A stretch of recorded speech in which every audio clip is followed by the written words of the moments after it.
Okay, my sons, another life lesson. You're going to be told things all your life about what you should believe. So one of the most current narratives is that LIV golfers play much easier golf courses. So I've put this to the test. I am playing LIV Golf's Indianapolis right now. I just want to see, is it harder? And as you know, I'm going to get ready for my men's club championship, and I want to play difficult golf courses. So let's go see, what do I have to do strategically to play this golf course really, really well? And then when I play the PGA Tour course, which one is more difficult? Come with me. Let's find out. All right, boys, the club at Clatham Hills. Let's find out. We played the short course earlier, which was super fun. But now let's see, is this actually a difficult golf course? Okay, from what I can tell, this is just hole number one right out of the gates. That's a pretty generous fairway. I appreciate that for somebody like me. I get super nervous on tee box number one, so just having that shorter hole. Okay, just airmailed. For some reason, I don't know, it's just really hot in Indianapolis today, but I normally don't hit a gap wedge that far at elevation or at that low of altitude. Okay, not a good start. Bogey here, not great. Most of it was short game, which has been an issue for me anyway. So really poor chip. Okay, I like this. For me, now, not a super difficult par three, but I do love, oh my goodness, another terrible chip shot. I just tried to bump and run a gap wedge. And the greens are fast, so that could be part of it. Okay, bogey start is not what I was looking for this tournament. Or for this golf course. Not what I was looking for. But I like the 163 par 3. If they would just throw one or two of those on every tour course or tournament course, it's so much more fun. Okay. This is one where I don't understand the bunker placement. It makes it... Oh, there's a birdie. I don't understand it in the fairway. Chances are nobody's going to be, or very few are going to be flirting with that bunker that was in the fairway. Okay, this is a tough part. I like this type of hole. This is great. This is fun right here where you have a bunker in the middle of the fairway and you have a whole bunch of water and you can take a gamble if you're going to go for the green. And I chose to go a little left. It paid off for me because whether I have a 40-yard shot, 50-yard shot, or 20-yard shot, I have a really good chance of making birdie. So I took on less water risk. Okay, that one, these bunkers are weird. They're like super small. So I can see if you're in them, it would be really difficult, but interesting. Layup, super generous, not much to worry about except a little bit water on the left. And it looks like I missed recording a shot. But par on that par 5, that means I probably missed a really good chip shot, unfortunately, or that approach shot wasn't very good. Okay, a little bit of a yank left. You can see that bunker's well placed, but you can see it opens up in the fairway, so pretty generous if you're a really big hitter. So the guys like most of the tour guys anymore, crazy. Like I think it's Dean Baumstetter last week. He's a really long hitter, and obviously a course like this would favor him. Okay, this is a good looking par 5. One thing I do appreciate is having a reachable par 5 on a golf course. Like when I played the PGA Tour course, it had one as well that I really liked. Except I just blew it by having to do that, and I got to chip out with 8-iron. But still, it doesn't overly penalize me. I still got a chance at birdie here if I can hit a good shot. Okay, I got a putt for birdie, not super realistic, but I love the look of that. Water all the way down the right, making it a risky go-for hole, but you have some generous bailouts. You don't always find that on all golf courses. Okay.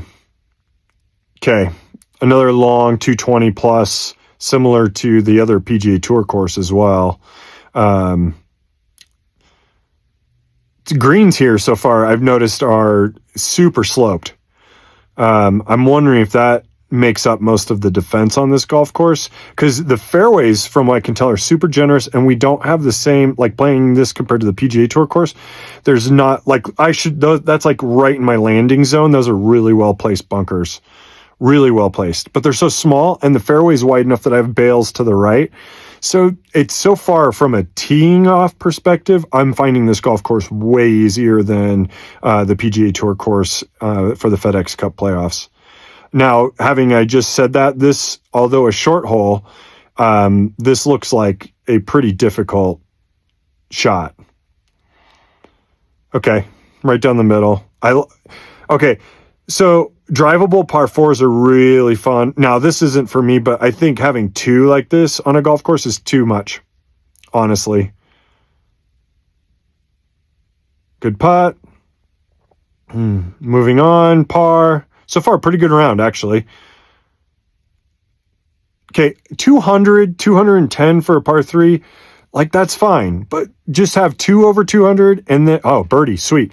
So then, and then have, a couple that are under three. Okay, now this one, I like this hole. Okay, when you have a hole like this, it invites you to be able to hit driver, and you have a wide open spot.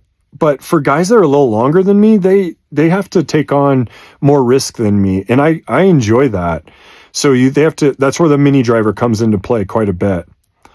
Good chip shot, par. I don't know why I missed the green from that close, but still. Okay, this is short for a par five. I don't understand. Oh, it's okay. That makes sense. It's way up the hill. Yeah, so just to 40 feet, that's significant, but reachable. I'm going to get there, it looks like. I just hit driver 5 iron. Okay, I'm guessing this one might be a par 4 for the LIV guys. That's my guess. That's a tough par 4. But there's room on the left. You can see for bailout. I appreciate that.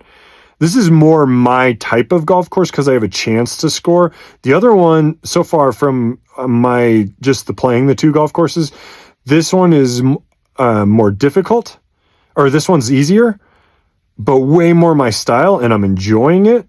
The other one was really difficult, and unnecessarily difficult in some spots. Okay, again, generous fairway, very generous fairway. Difficult uphill shot, but that was a terrible swing. But again, I missed in a good spot where I could get up and down, not the end of the world. Okay, this course is not as long by far. Not even close. Now, those are well-placed bunkers. You very well placed. I love that on the right where they put a long bunker, so it almost impacts every single player on tour. That's what they need to do more of, is long waist bunkers or water like this where everybody's impacted. And then you have some landing zones, or you can invite. See, like, obviously those bunkers are in play, the water's in play, but you can invite some aggressiveness. It's an enjoyable course. It's an enjoyable golf course. Come on, get up and down. Oh, that's a good putt. I tried to ram it inside right. Didn't do it. Okay, it's just not long. This course is just not long. Terrible tee shot. Got lucky there. Uphill, that makes it a little more difficult because it's so uphill. I got a chance to make a birdie, finish out. Okay. All right, just to give you an idea, go watch my other video, see what I shot. I shot 2 under here. It might be par. I got to go look and see because they may have turned 2 of those par 5s into par 4s. Either way, it's the same score. I shot 70. Not an overly difficult golf course. I shot under par, whereas most, so far, at least in my experience, and I've been playing every PGA Tour course, when I play the back tees, I cannot, it's very unusual for me to break par. Not to mention when I play it with the wind conditions, like when I'm trying to make the cut and playing it real life time, it's incredibly difficult. So join me. I'll do a full recap of both videos. Stay tuned.